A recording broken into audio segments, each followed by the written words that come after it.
Hi hello guys, இந்த வீடியோல எதை பத்தி பார்க்க போறோம் அப்படின்னு சொல்லி பாத்தீங்கன்னா, சுமன் ராஜ் இந்த சீசன்ல வந்து பாத்தீங்கன்னா அதாவது மெகா ஆடிஷன்ல செலக்ட் ஆயிட்டாரு. ஆனா இவங்க அப்பாவும் ட்ரை பண்ணிருக்காங்க.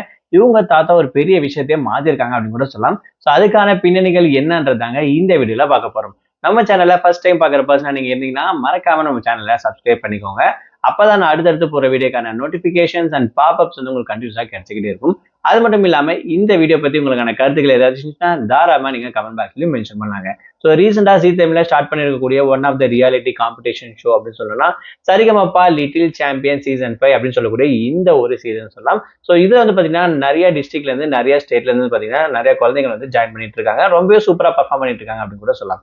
ஸோ அதுல வந்து பாத்தீங்கன்னா சுமன் ராஜ் அப்படின்னு சொல்லக்கூடிய இந்த ஒரு பையன் வந்து பாத்தீங்கன்னா சூப்பரா பாடி செலக்ட் ஆயிட்டாரு. பட் இவருக்கான பின்னாடி இவர் எந்த இடத்துல இருந்து எப்படி வந்திருக்காரு அப்படின்ற விஷயத்த கேட்கும்போது நிஜமாவே ரொம்ப எமோஷனலா இருந்துச்சு அப்படின்னு கூட சொல்லலாம். இவர் வந்து பாத்தீங்கன்னா பறை இசையை சேர்ந்தவர் அப்படின்னு கூட சொல்லலாம். இவங்க தாத்தா வந்து பாத்தீங்கன்னா அந்த தொழில் தான் செஞ்சுட்டு இருக்காரு.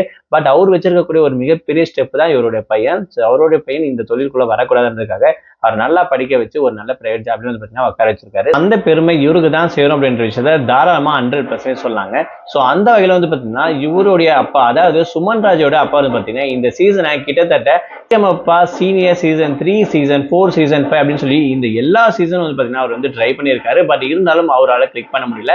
பட் அவருடைய மகள் வந்து பாத்தீங்கன்னா மெகா ஆடிஷன்ல அதாவது லிட்டில் சாம்பியன் சீசன் 5 வந்து பாத்தீங்கன்னா ஆடிஷன்ல ஜெயிச்சிட்டாரு. இதுவே அவருக்கு ரொம்ப சந்தோஷமா இருக்கு அப்படின்ற விஷயத்த சொல்லியிருப்பாரு. அது மட்டும் இல்லாம இவருடைய பையன் வந்து பாத்தீங்கன்னா பாக்கிறதுக்கு லுக்ல வந்து பாத்தீங்கன்னா நல்ல ஆபீசர் மாதிரி வந்திருக்கீங்க அப்படின்ற விஷயத்த வந்து பாத்தீங்கன்னா ஜட்ஜஸ் ஸ்ரீனிவாஸ் சொல்லியிருப்பாரு. ஸோ வரப்போற நாட்கள்ல இவருடைய பர்ஃபார்மன்ஸ் எப்படி இருக்கு, இவர் என்னெல்லாம் பண்ண போறாரு அப்படின்ற விஷயத்த பொறுத்து இருந்து பார்ப்போங்க. ஸோ இதை பத்தி நீங்க என்ன நினைக்கிறீங்க, உங்களோட கமெண்ட்ஸ் என்னன்ற விஷயத்த மறக்காம கமெண்ட் பாக்ஸ்ல மென்ஷன் பண்ணுங்க.